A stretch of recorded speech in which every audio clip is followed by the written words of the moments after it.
Police have confirmed they've received 3 sightings of Graham Potter, the man they call Australia's most wanted, here in the Riverina area on the border of New South Wales and Victoria.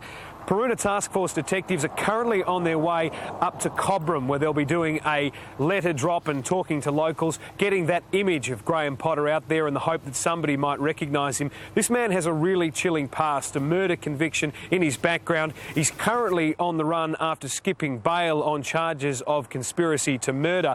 Those charges relating to a plot to kill a man at the wedding of Mick Gatto's son. This morning on the main street of Cobram, locals were surprised that such a man may be living amongst them and also somewhat uneasy.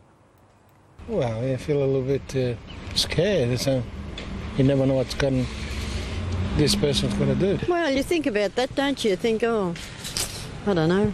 I'm a bit worried, I suppose. I live on my own. Oh, well, I guess if I was to see him, I'd report it straight away, but it'd probably have to be in the main street. Seb, as you mentioned, Potter's got a pretty dark history. What can you tell us?